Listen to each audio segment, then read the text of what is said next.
Welcome to Sliding S Farm. Thought I'd share a little bit about myself for you people that don't know me. 20 years 20 years plus as a riding instructor, horse rancher. Ran a horse training business, boarding business, lessons, clinics, and closed that up in Oregon. Moved here to Tennessee, and been watching a lot of videos about regenerative agriculture. And now that we're here where things grow, I thought I'd try doing some different techniques and trying to heal the land and bring back the soil life. A lot of my friends might think that's kind of going hippie, but you're gonna hear some politics and some religion from me, and yeah, I'm just gonna be myself on these things, so I can't leave that stuff out. We're gonna show the farm, show what we're gonna be doing. It just got a lot of neat stuff going on, and a lot of people we know are excited to see what we have going. And so I thought I'd show people what we're doing. There's a couple of geese on the pond down there this morning. I don't know if you can see them down here, but we also enjoying the turtles. Right down here on the log, it's probably a couple of turtles, probably hard to see, but we're enjoying the turtles. We had such little life in Eastern Oregon where we moved from, and then we came here to Middle Tennessee, and we're really enjoying it, really enjoying the process. Got frustrated in Oregon. Water issues, people not understanding where their food comes from.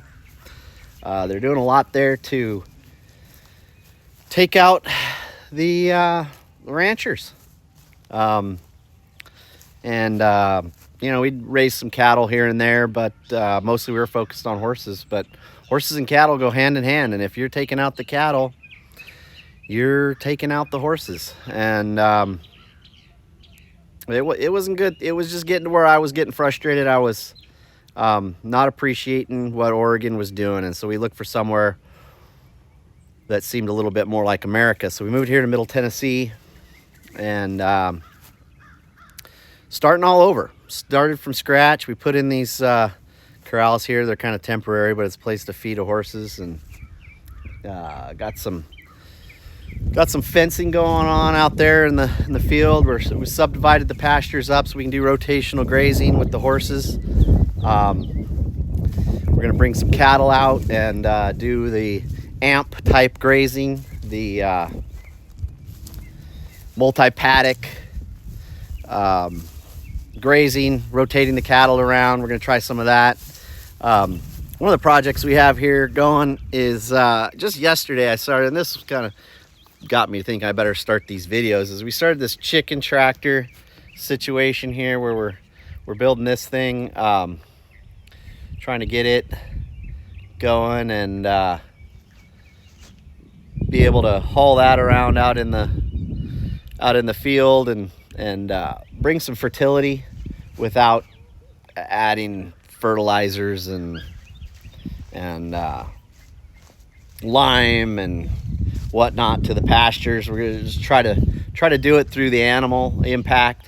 That's been really cool to see. I mean, really be studying animal impact on the fields, how people are doing that with their cattle and their chickens. And the horses are going to be interesting. So this is going to be a different part of regenerative type process. Horses are terrible. Horses are terrible on fields, and you'll see I've got some bare ground, and that's just going to be something we have to live with here unless someone out there has some better options. But we've got some sacrifice areas for the horses because they just graze and trample everything to the ground, and they need room to move around. So you can see my right in there, the bare ground areas, and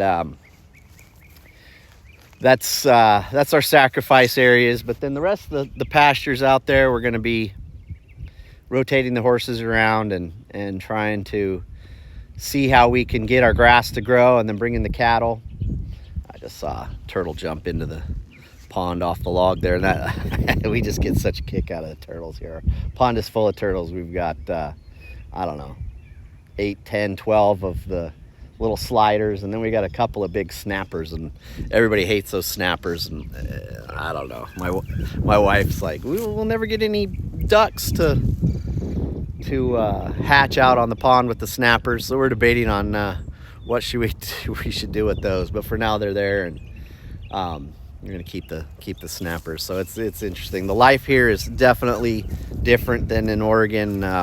We're enjoying all the critters. We've got the deer all over the property. We've got, back in those trees, we've got a swamp area, and that's filled with wood ducks right now, so we're enjoying that. But as we get going here and doing these video series, we're gonna start showing how the grazing impacts the ground, how the chickens are impacting things, how the horses are doing with the rotational grazing. I did some in Oregon for 20 years. I just didn't know the process well enough to really get the yields that I wanted on the fields. I think I overgrazed a lot, but I did have some of the nicest fields. I never had to apply any fertilizer or amendments to my desert soil out there. I mean, it was just sand, and we had irrigation, and man, those fields were beautiful. We had 10, 15 acres of pasture that we would run the horses on, and I'd rotate them around, and then we would spread the manure from our stalls and paddocks from the stabled horses out onto those fields. And man, they were just grew like crazy. I had some of the most beautiful pastures in the area, but I also probably could up my yields and done more for the ground. I mean, we did build soil there. I mean, it was pretty good. It was interesting, but I think knowing what I know now and what I knew in the past, I think we'll be able to do even more. And I'm kind of excited to get to do more on the farming end. You get a lot more water here. You can see how green it is coming up here. It's starting to green up in mid-March, and so longer growing season, more water. It'll be interesting. I'm excited to do this stuff here in Tennessee. But as we get going, we'll be incorporating some of the horse stuff, the horse videos. We'll be working doing the cattle, doing sorting lessons, cowhorse training. We'll be incorporating some of the videos from that. So it'll be a wide-ranging thing we're going to do here on this channel, and it'll be interesting for you guys to come along on this ride. We're down here. I'm going to walk down and see some of the horses. We are feeding the hay a little different here. The horses, it really bothered me to have horses stalled so much in the past, so we're working on figuring out how to have performance horses, but also allow them to be out in the pasture and live like a horse. So if anybody's got any good ideas on what we need to do as far as shoes, I wanted to maybe possibly get in contact with like Cavallo and their boots, and see if there's a way to build a hind boot that we could use as a slider that you could put on and off the horses. But that's on the list of things to do. And when you're running a farm and ranch and building the place out from scratch, there was nothing here except this perimeter fence right here. This is about all that we had. This little bit of field fence here. Everything else we've done. There's a home. You can kind of see it up on the hill up there, a small home. But that was it. Small home and a shed and bare ground. And part of a perimeter fence. We had to build some perimeter fence, and we've put in all this electric fencing here to kind of subdivide off the pastures. We've got horse up on the hill grazing there, and we put this shed in here for them to have some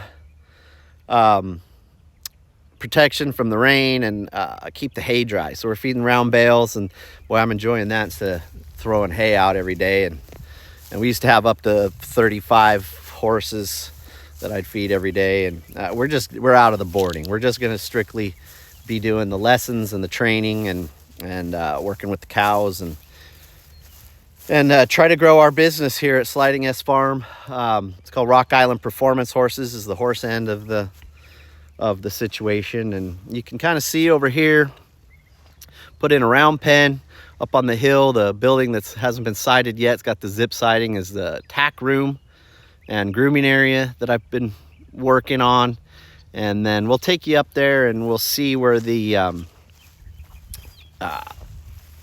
arena is going to go, and the indoor. So that's another reason we started these videos today or tomorrow. We have materials being delivered for our covered arena. I built one in Oregon and did it myself, and I was 30 something years old and then back wasn't great, but better than it is now. And at 50, it's a little bit much for me to put up my own indoor arena. So we're just having the roof put on. I'll be doing all the rest of it, but we're just having the poles and the roof on there, and then we'll go from there as to what we want to do as far as enclosing. And I think we'll leave it pretty open and just do shade cloth on the side because we like the views. I'll be showing you guys some of the views here from where the arena's going, and that we wanted to kind of be able to enjoy that part of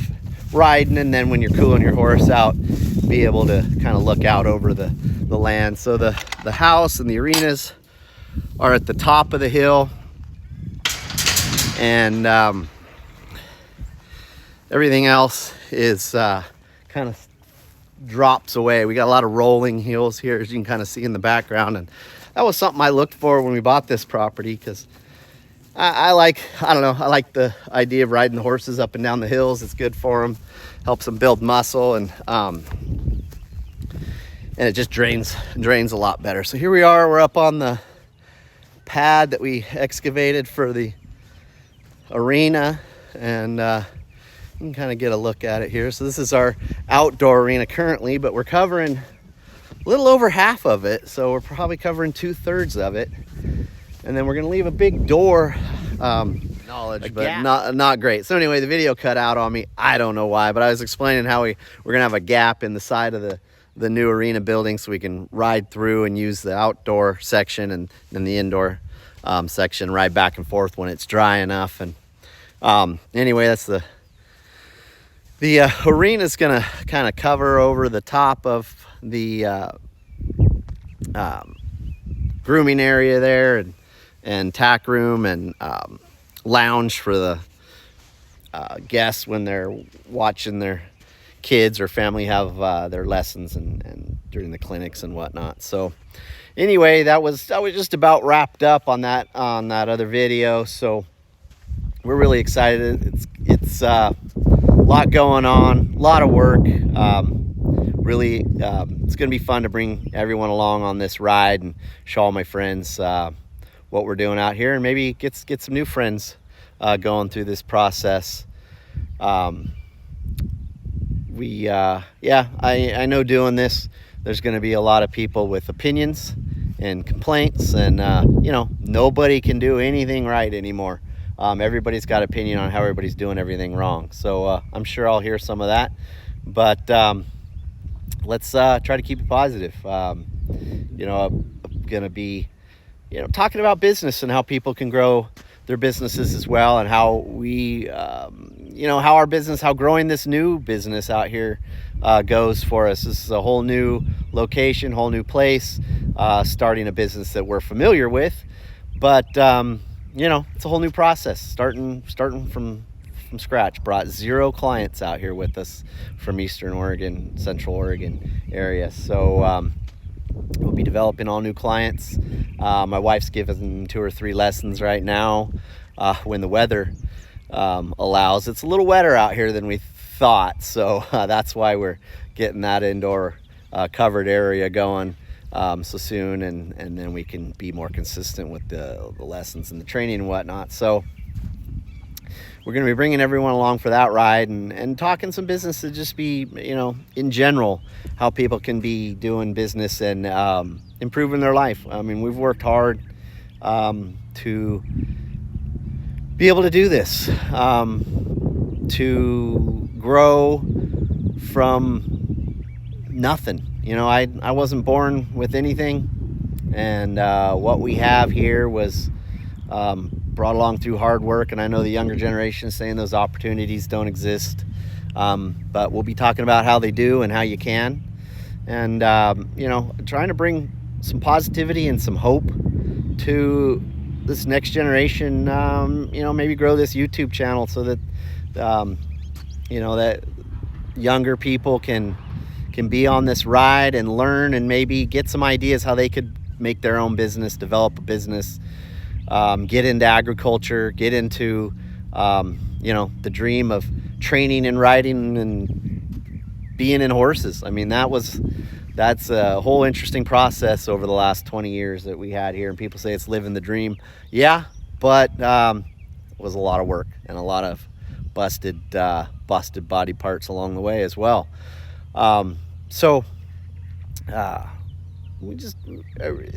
It's something that we have on our heart, is to help others. We've helped some young people along the way. We left a lot of our clients with a young assistant that I had back in Central Oregon, and we hope she's doing well.